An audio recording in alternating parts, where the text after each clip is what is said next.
Hi, my name is Angela Fazio. Thank you so much for getting this training. Today, I'm going to help you thrive in any market. I've been in sales a long time, specifically in real estate. And when my husband and I were real estate agents, we were one of the top agents in the nation, selling over 40 million in production, just the two of us each year. And then we went on to run a team, which was one of the most successful teams in the nation. And we built finally a brokerage that was the second largest independent brokerage in the nation, doing over 6,000 transactions a year and 2 billion in production. So I've been able to oversee 40,000 transactions, 9 billion in production. And this concept that I'm going to talk to you about today is absolutely the foundation of how we were able to be so successful. And it's building relationships with your clients. So I'm going to share my screen with you so we can get started. Let's see here. Okay. So building relationships, the keys to building and keeping you top of mind. Let me tell you what my objectives are going to be today. This concept, why is it important? We're going to go over some information about that. How to identify which business relationships are important to build and grow, because you're not going to want to concentrate on all of them. How do you group your clients? How often do you contact them, and how should you? How to add to your list. And where do you store your database, and how do you keep organized? So we'll start with, why is this concept important? Some statistics really are helpful here. So in case you haven't heard them, 19% of buyers across industries, this is true for any sales environment, but 19% of buyers, they want to connect with a salesperson during the awareness stage of their buying process, when they're first learning about their product. So if we're talking about real estate, when they first start kind of thinking about being serious about looking for a home, it is helpful. 19% of buyers say at that very, very beginning stage, I'll go and I want to hook up with a real estate agent, for example. But 60% want to connect during the consideration stage, when they're actually saying, okay, I'm ready to take some action, after they've researched, probably on the internet, the options and come up with maybe a short list even of products they want to use. 20% of people want to talk during the decision stage, which means if you didn't talk to them at the stage before, you've probably missed the boat with most people. And it takes an average of 18 calls to actually connect with a buyer. 18. We're going to talk a lot about that pretty soon. 84% of buyers kick off their buying process with a referral. That's huge. And that's going to be one of those statistics that drives our conversation today. 92% of buyers trust referrals from people they know. After a positive experience, here's some kicker, right?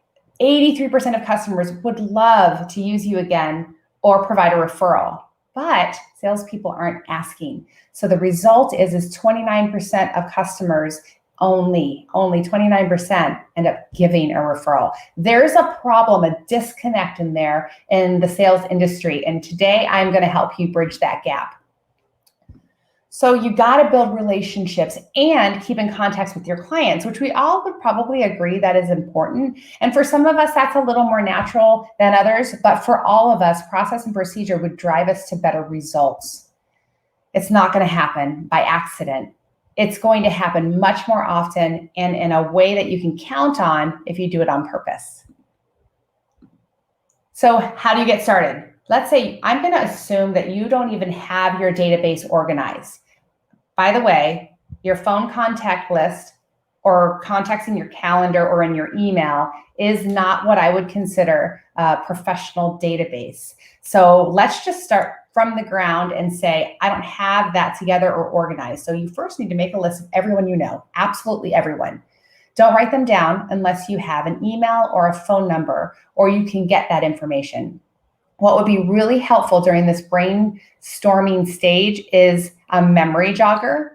Now, a memory jogger, you can just Google it. It looks something like this. And the reason why a memory jogger is so helpful is our brains work better if you compartmentalize information. So if I were to ask you, who do you know that is in car sales? Or no, bad question. Who do you know in this world?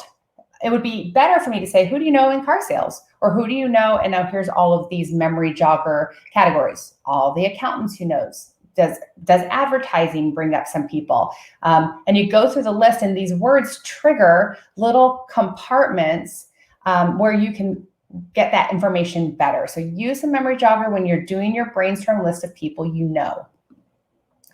The next thing is you have to ask yourself, you have to determine these people that you just brainstormed, you can't assume anything. I don't care if it's your mom. You have to be sure that they should end up on your database list, because you're going to spend time, effort, and money on these people. And if you don't qualify them to be on your list and where they should be on your list, you're really doing yourself a disservice. And I'll tell you a story of a big mistake that we made, or specifically I made when I first got into the business, that I don't want you to repeat. So you have to ask questions. You need to get on the phone with these people, or if you have the opportunity to be face-to-face, do you have someone asking questions? Do you have someone who you would use or refer for buying and selling? Or if you were looking to buy or sell, who would you use to help you? Now, I am in real estate, so my question would be specific. Hey, I've never asked this question before, but if you were looking to buy or sell, who would you use as your realtor? Don't say, would you use me? I'm in real estate. Ask the general question, who would you use as your realtor? That causes people to have a gut reaction, not thinking, hey, oops, how am I supposed to answer because I'm talking to you? And if they say, I have Mary Beth, she's my realtor, I've been using her for 5 years, I've bought and sold many houses with her, there's a couple of decisions you need to make. Is she so loyal to her salesperson that you don't want to spend time, effort, and money on her, right? Or if they were like, yeah, I do, I used, it was this guy named Michael, I can't remember his last name. You might say, okay, well, could I be your plan B? So there's all kinds of questions you can ask to determine who should be on your list and whether they should be someone you really focus on with your best effort, or maybe a secondary category. So if they say, I don't have anybody, then you can jump right into that question. Hey, if you don't have anyone, if I want to keep in touch with you in a meaningful way, so that when you are looking to buy or sell, or you hear someone buying or selling, you'll think of me because you'll know and trust me. So if not, would you consider using me?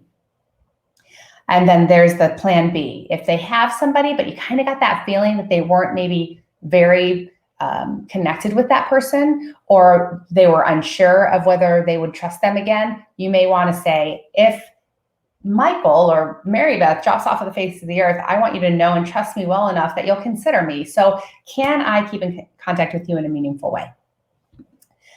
If you've never called before and you're not sure if they know what you do, here's a specific script. Hello, it's Angela. I don't know if I've ever told you this, but I'm in real estate. If you were looking to do a buy or sell real estate, who would you use as your realtor? And then you go through those questions, and then you say, I want to keep in contact with you in a meaningful way, so that if you come across someone who's looking to buy or sell, or you hear about somebody looking to buy or sell, you'll know and trust me enough to think of me. That's the qualifying script. And then based on the answers to that script, you're going to place these people not on the database or on the database. And the next thing we do is, oh, you said I can keep in contact with you in a meaningful way. Well, that means I need some information to do that well. So you need their names, including kids and pets, if you think that that's a significant part of their life that you need to know about. Phone numbers, if you don't have this, you cannot categorize them in what we're about to talk about, A or B. They probably shouldn't even be on your list, but we can talk about that more in a minute. You want their email addresses for sure, social media information, birthdays. You don't have to get their year. And then recurring reminders for birthdays and anniversaries. Now, when I say anniversary, what I'm particularly referring to is the sales anniversary. So if you're a realtor, it would be when they bought or sold a house, or if they bought a car from you, or they bought whatever from you, maybe that anniversary, not so much their wedding anniversary. Some people think that's really weird when you say happy anniversary about their wedding, but definitely their sales anniversary. Just talked about that. And then how do you group them? Well, it was based on your conversation, because you really should group them. And let me tell you why. You're going to spend a lot of more time, money, and effort on your top group than you are on your next level. And eventually, once you have a whole bunch of people on your list, which is our goal, you want to be able to differentiate your attention based on, have they used you before already? Have they referred you before? Are you sure that they're loyal to you or you're not sure? So based on the conversations, A's have either used you in the past, have committed to you that they would be the only one they would use or refer, or they know you well, you know them too, something like that, and you feel really confident in the relationship.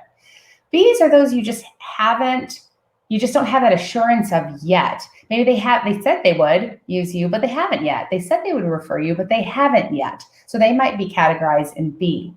Eventually, you could consider some other grouping ideas. This is important and basic, but eventually, once you get to know your business a little better, you may further tag them, is what we usually say in a contact management system. Maybe you say you have renters and homeowners, or maybe you have soccer mom group or family and friends. I don't know. Don't go crazy about that right now until you really understand. But the purpose would be that you would be able to pull out this list, maybe based on their past actions, have referred me. I don't know, whatever that is in your business. But you can pull those names out and market something directly to them. So if you, for example, had tagged renters versus homeowners, and you wanted to draw in all of those renters, trying to convert them to future homeowners, you would be able to identify those people in your list. So consider that a little bit as you're getting organized. So before I get on to what do you do with these people over time, I want to tell you a huge mistake that I made that hopefully will solidify the necessity for you to have these qualifying conversations. If you have never had them and you have a database, you might consider going, hey, I've never asked you before. If you were looking to buy or sell, who would you use as your whatever you do, realtor? I didn't do that. And when I first got into real estate, I had spent a really lot of time with this mommies group of 15 or 20 moms. It was 15 or 20. We saw each other every single week, sometimes more often, for over a year and a half. They knew I was getting into real estate. They knew that I was a competent person. I had been a school teacher. They knew me well enough to be in my home and spend a lot of time. So I made the assumption that they should be on my database. No one ever told me anything else, and I didn't think to look up some reasons to have conversations. So I didn't have any. I was like, I'm going into real estate. Don't forget, I'm in real estate. I sent them newsletters. They were awful newsletters, but I kept in contact with them. But the mistake I made lots of mistakes, but one of the biggest mistakes I made is I didn't say, hey, if you're looking to buy or sell, who would you use as your realtor? So after my first year in real estate, every single one of those moms either bought or sold except for one or maybe two. All of them did. And none of them used me, not even one of them. Now, I found out later some information that I'll share with you again farther down in the class. But one of the biggest reasons is they were loyal to other people. A lot of those women had family members that were excellent realtors or people they've used a lot of times. And that was some of their reason, not all of their reasons, but I did get to find out why. And that was a really big mistake because I did spend time, effort, and money on people that I shouldn't have. So that's a very, very important first step. Okay, so let's say you've got your list of people, you've had that conversation, you've gathered their pertinent information. You got to get it in the system, which we'll talk about for sure because you need a system. But then you're going to say, I'm going to group them. You did that. And now what do you do? Like, how often do you contact them? What do you do? That's what we're going to talk about next. We're going to be talking about all different forms of communication, but calling your A's, we'll talk about phone calls first. Calling your A's should be at least once a month. That is not too often at all. You should be corresponding with them also via newsletters, some marketing, and some things once monthly. We'll get all detailed about this. Your B's maybe a little less. Now, when you're first starting, if you don't have a lot of clients, you may as well treat them all like A's if you can, until you don't have the time, money, or whatever to do all of those people. You probably have it now if you're new or newer or disorganized. But sooner or later, you're going to have a little less effort on the people who are giving you a little less. If you aren't able to reach these people on the phone, I bring this up because there's always that question, do I leave a voicemail? Do I leave a voicemail when you're following up and things like that? With your database, you leave a voicemail because the point is you want them to hear your voice and you want to be able to have whatever the conversation is, or at least the hint of the conversation, because your whole goal with your database is to build a relationship with them and give them valuable information so that they get to know you, they learn to trust you, and they see you as a valuable resource. So you do want to leave voice messages most of the time. Okay, your goals. When you're contacting them, keep this in mind always. You're there to build relationship. People want to do business with people they know, trust, and like. So you're building relationship. You're also building their confidence in you. Whatever you're doing in your career, especially in real estate, there's so many things, unless you bring the invisible and make it visible, they don't even know anything about what you're doing. And so they have to make assumptions. This type of communication that we're going to go over will help them to build confidence about you as a salesperson. So that's one of the things you're supposed to be doing. The other thing is you're conditioning them to refer or use you. You're reminding them over and over. My husband tells the funniest story that when he was first in real estate, his mother was talking to him about somebody at work who was looking to buy a house, and she was all excited for a friend, and he was like, "Mom, why didn't you give her my information?" And it just simply didn't occur to her, because that opinion of him wasn't formed in her mind, and that was his fault, right? Well, hers too, because that's a little silly. But you need to condition people to use and refer you. And then you want to condition them to see you as a valuable resource. That's your goal with every bit of communication. If it doesn't fall in one of these 4 categories, you're missing the mark or missing an opportunity to do a better job. So keep those in mind. Phone calls. Let's go specifically into those phone calls.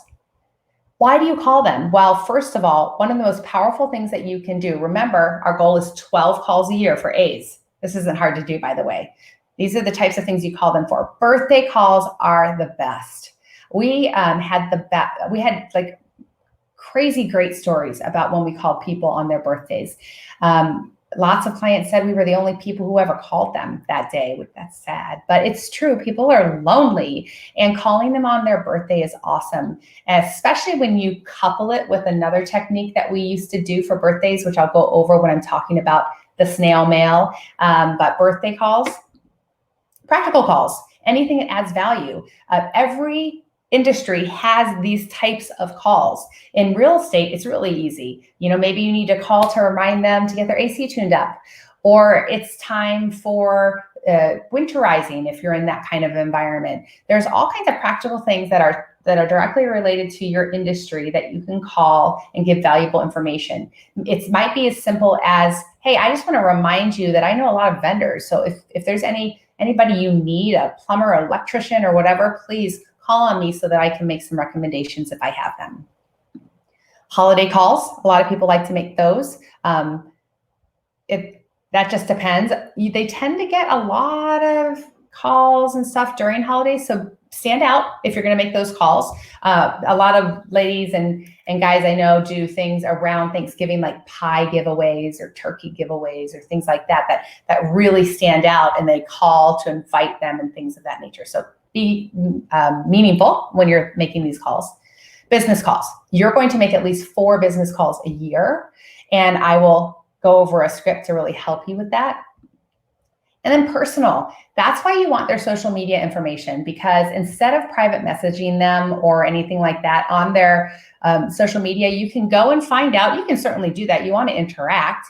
But what you can do also is, if there's something significant, a really great vacation you saw that they had, or something sad that's happened in their life and you want to support them, picking up the phone and making that contact can be one of your phone calls and can go a long way. Okay, so what do you say in a business call? When you call your sphere, now I'm going to say database, sphere, center of influence. These are your clients, all interchangeable words when I'm speaking. When you call your sphere, you're asking for business. Are they looking to buy or sell? And who do they know that might be looking to buy or sell? It's that specific. You don't have to tack business on to every phone call you ever make. Sometimes you should just say happy birthday and then don't say, oh, by the way, if you're looking to buy or sell. Sometimes you're just making that personal building relationship phone call, but you also have to sometimes make that business phone call. And I'm going to give you some great tips to make it easier for you and more effective. You want to be really specific in your script, and I'll go over a script with you. Remember when I said use a memory jogger in order to try to think of the people you know? Everybody's brains work that way. So when we're going to build into that script, hey, do you know anyone at church that might be looking to buy or sell? Do you know anyone at school? If you give them a category at the office, then they tend to picture faces and can more organize their thoughts and try to get you a referral. I strongly recommend that when you're making a business call, that you announce that it's a business call. So I'm going to give you an example. I start out business calls like this. Hey, it's Angela. I'm calling for business. Do you have a minute? I'm saying who I am. They should already know. I'm calling for business. I'm telling them why, and I'm asking them if they have a minute, and I mean it, because if they're too busy to listen, it's going to be an ineffective call. And the other reason why you don't start with, hey, it's Angela, how are you? Is because the answer to how are you, or a chatty conversation starter, it has only one of three outcomes. One, I'm doing great. Two, I'm doing okay. Three, something really bad's happened to me. These two aren't happy, and this one might lead to a story that goes on and on and on and on, and by the time you try to get to your business, they don't have any time, or you don't have any time. So I'll give you an example. If I say, hey, it's Angela, I'm calling for business, do you have a minute? If they say yes, and then I do my script, and then I say, hey, how are you doing? Any of those three work, but let's do the worst case scenario. I say, hey, how are you? It's Angela. And they say, oh my gosh, my mom's sick. We just found out she's sick. She's in the hospital. And she's, of course, you want to hear that because these are people that you like and care about. So you listen to the story. So when they get to the end of mom sick and you jump into your business call script, it's nothing but awkward. It makes anything you said before that seem insincere. However, flip that around. Hey, it's Angela. It's a business call. Do you have a minute? Yes. There's my script. Hey, how's it going? Mom's sick. Then I can have a genuine conversation, and they don't think anything of it because it came after the business script. So really take some thought, and I say start it off with an announcement that it's a business call. Okay, and you don't have to just ask for business. There's a bazillion ways that you can also offer value on the phone. So don't forget that. You constantly want to lead with value. So here's the script. Hi, this is Angela. It's a business call. Do you have a minute? Do you know anyone that's looking to buy or sell? Can you think of anyone in your church family, your neighborhood, your office that may need my services at this time? And if they say yes, you want to put the ball in your court always. Would you mind if I gave them a call? Maybe they need to go ask for permission to give out their phone numbers and information, but you would rather call them back tomorrow for that information than say, just have them call me. Because if you say, I want the information, I'm the professional, I'm going to contact that person, that's what you should do because the ball's in your court and now you're responsible for follow-up. If you do it the other way around, the problem is that you're relying on somebody else to do something. Either this person you're talking to go follow through and get that information, or the person who got the information, whatever it is, you don't want the ball in their court. So if I say, hey, can I give them a call? And they say, I need permission, I'll say, no problem. I'll call you back tomorrow and I'll get it from you then. I totally understand. I'm still going to call my client back. And if they forget, I'm going to say, it's okay, no worries. I know you're busy. I'm going to call you back the next day to get it. Then it's always in my court. So you don't have to call your client back and say, hey, why didn't you have that person call me? That's confrontational. You don't want to do that.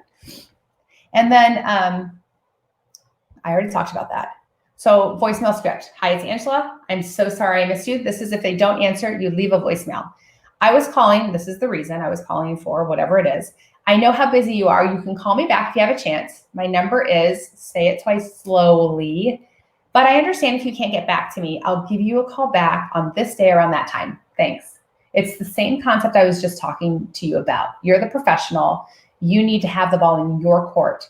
Because if I say, I'll call you back this day and this time, and then I do it, I built trust. I built this thing that you can confide, you can count on me. I'm going to do what I say I'm going to do. And you don't ever have to call them up saying, why didn't you do what you were supposed to do? Because you left the responsibility on you. So this voicemail script is super, super effective. It's super effective for lead follow-up, to keep the ball in your court, and for any kind of a voicemail where you really do hope to have a conversation and you're not just leaving a message to build rapport. Okay, let's move on to emails. The purpose of emails, it's very specific in my mind. I don't know about you, but I get hundreds, literally hundreds of emails every single day. And that's not counting my promotions tab or my social tab. So it's not the most effective form of communication for building relationship necessarily, but it is super effective to keep you top of mind. So the types of things that I totally think you should email are things that demonstrate that you're doing your job. So if I'm brand new to real estate, I'm doing things like open houses. Maybe I'm placing people in homes, whether they're renters or buyers. I might be door knocking. I might be sending out information to my database. There's all kinds of things that I'm doing. If I use emails to highlight results and process and progress, then they're going to go, oh my gosh, well, she is a real estate agent. Oh wow, she is doing open houses. She is selling houses. She got a listing. Wow, she's successful. So otherwise, they may not know about it. So the importance of an email is I don't even care if they open it, because I'm going to tell them everything they need to know in the subject line. So for example, I'm sitting in an open house on Saturday. So I'll say in my subject line, my name, Angela Fazio, and then I'll say what I'm doing, open house. Or it might be just listed or just sold or placed a family in a home. So they see my name, and then they see an activity that's associated with what I do. So I don't care if they don't open it.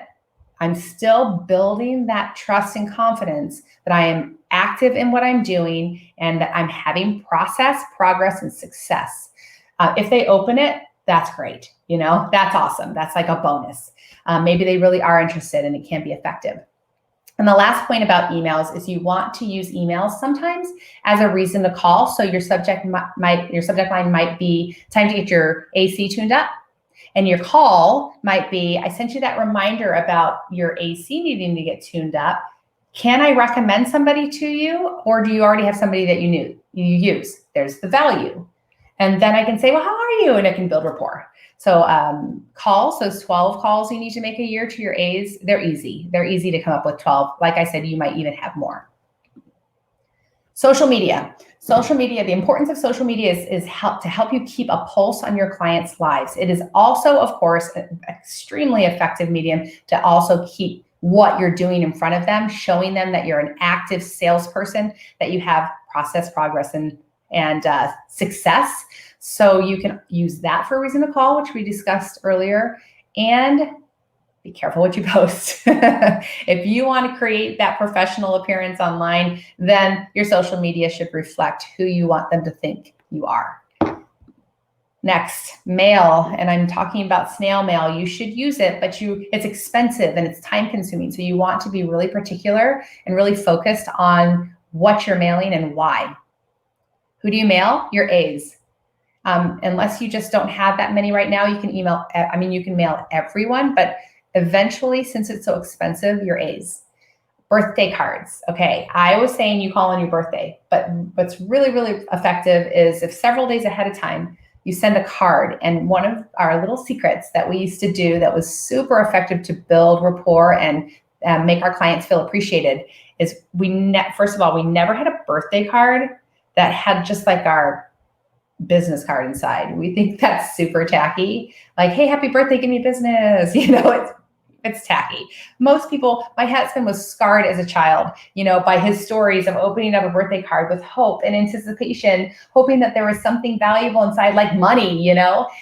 So he's really passionate about this. Every time we sent birthday cards, they had, in our case, scratcher cards in there, like a lotto card scratcher or a, movie tickets or something. So when they opened it, it was a present. It was great to open it. They knew if they were getting something from Chuck and Angela, that there was going to be something inside. So we have some really amazing stories. And it's funny because for some people, it would just be a dollar scratcher. And when we would call them their birthday, they'd be like, oh my gosh, I won $5. What if we just would have put a $5 bill in there? That wouldn't have been nearly as exciting. So the birthday cards beforehand with something cool inside, doesn't have to be expensive, and then a phone call on their birthday. Their sale anniversary, you can send a card for that. Thank you cards for anything. I wish I was better at this, but thank you cards are so amazing. And I really admire people who put forth the effort to write really sincere thank you cards. Always touches me. I always open them. Items of value. There's a really cool item of value in the Arizona Chandler area, actually the whole valley, because Banner Health puts out this brochure that's called Bites and Stings. And it has like all the scorpions and the snakes and all the poisonous things. And we used to send it to our clients. It was awesome. Most amazing item of value. It really was. It was free too. And then again, something that you mail could give you a really good reason to give them a call. How often do you mail? Well, we mailed about once a month, finding some reason to mail once a month. And it was something that you had to plan ahead for, so that you don't, for example, write birthday cards but never have stamps, so you never send it. But it's really worth it. And then the other thing now in our world of junk mail is you want your piece to stand out. If it's a greeting card size and handwritten on the outside, it's probably always going to get opened. But if it's something else, you might consider a colored envelope maybe, or a larger envelope. Maybe you handwrite it with a different color. I don't know what you'll choose, but if it stands out, it'll make someone pause from throwing it straight into the trash. And that's the last thing you want them to do when you're trying to add value through mail, which costs you money. Personal visits. We did personal visits we reserved for A's unless we just had this really good opportunity to invite everybody to maybe a group session. You should visit people though. For your A's, a couple times a year is probably appropriate, but you might have a relationship where you can do that more often. And the reason for the visit, this is the most important thing. A personal visit is all about your client. You want to make them feel really special or valued or cared for or thought of. So what will you invite them to?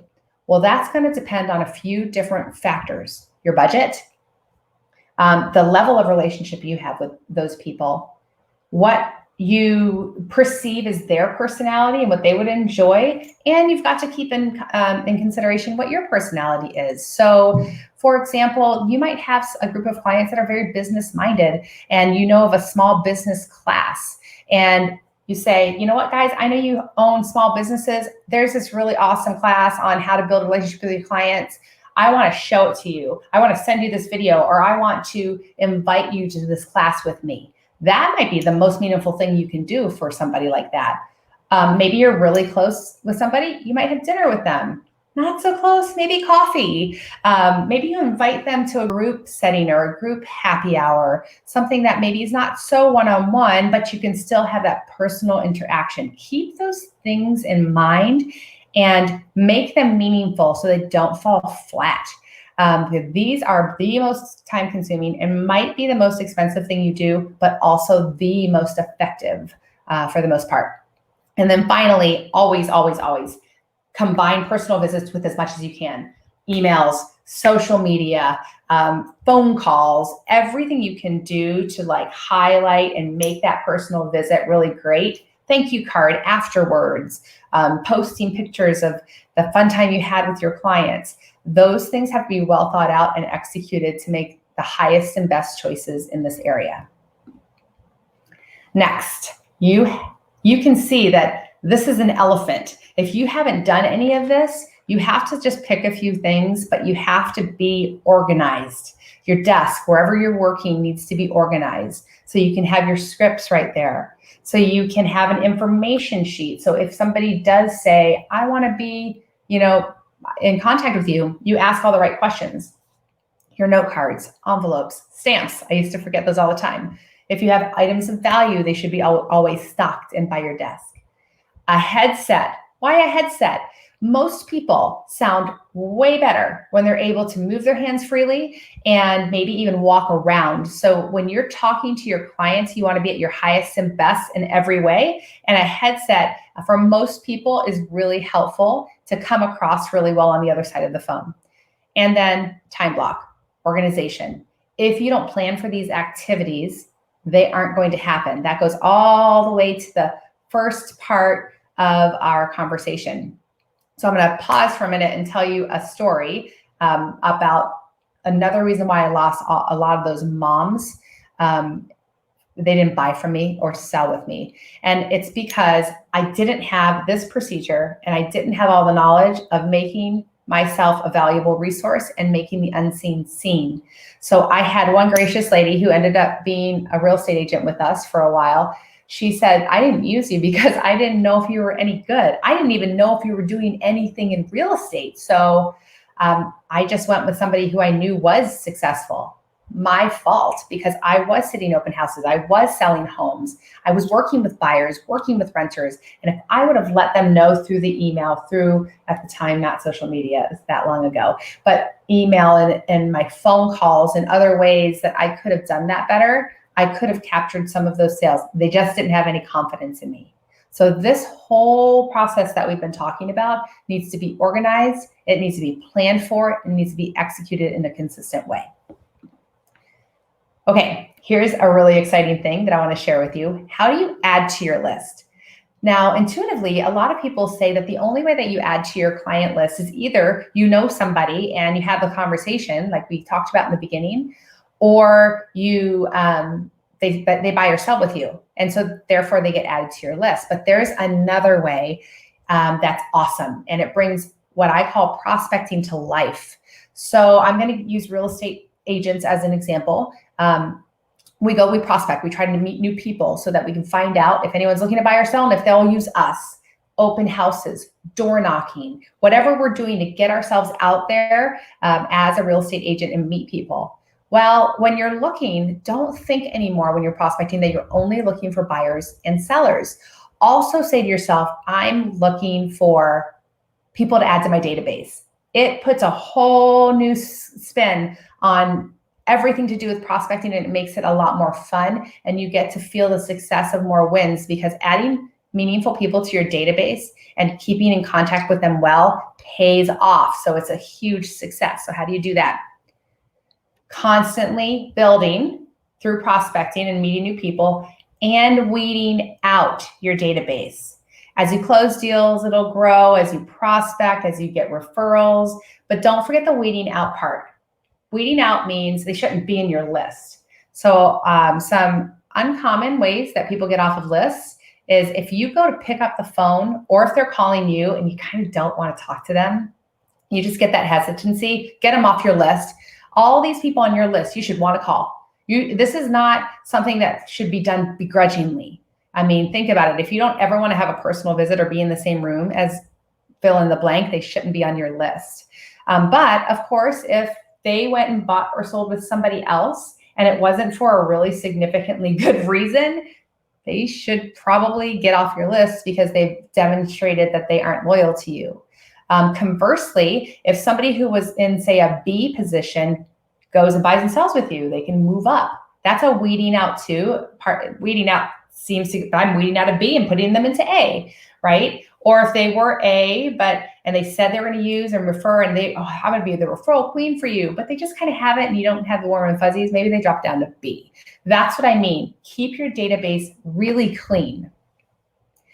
Let's see. Yes, referrals and repeat business is the highest and best. It's so much better to keep relationship with people who already know and trust and like you than to constantly try to find new people who do. Here's the 10% rule. It's really exciting. Statistically, if you have appropriately placed a person into your database and you work it effectively, 10% of those people, especially in real estate, should produce a deal for you a year. So 100 people well placed, and you're doing what you're supposed to be doing with them, you should yield 10 deals in a year. Now, if this is the first year you're putting this together, it might not be true. You may have to do this for a year really well before you can get that kind of statistic out of it, but you will. If you do it well, it's a really close statistics. It's very exciting. It's when you can start to put more predictability into your business. Okay, how much of your business should come from where? If you are wanting to grow your business, you're not happy with your level, you want more. 35 to 40% of your total business should come from your client, your sphere, your center of influence, the people that we were just talking about that you've been working with. 35 to 40%, that's it. Because the rest of them should come from prospecting, right? So if you say, I want to grow my business, and last year, 100%, I was 100% referral. A lot of people are so proud of that. You should only be proud you're 100% referral if you are completely satisfied with your level of business. If you're 100% referral and you wish you would grow, you need to prospect. You've got the wrong balance in your business. It's not a growing business model, right? If you have less than 35 to 40% of your business coming from your database, probably means you're not doing a good job keeping in contact with them, or you've got wrong people in your database. So that 35 to 40% in a growing business model is a really good pulse on how are you doing in different areas. Of course, we should talk about that more if that's confusing, for sure. Oh, I just said that. If you have less than 35 to 40% of your business coming from this group, you're probably not doing a good job, or wrong people are in the database. So let me stop sharing my screen. I know that I have given you a lot of information today, and it's valuable. If you need to talk through this information, or you need a little more detail about how to execute something like this, I would love to hop on a strategy call with you, with me or my husband for that matter. So thank you so much for watching this. Your next step, if you want more, or if you want more training, is to schedule a strategy call for us. God bless you guys. Go out there and do a lot of business, and I will see you again soon.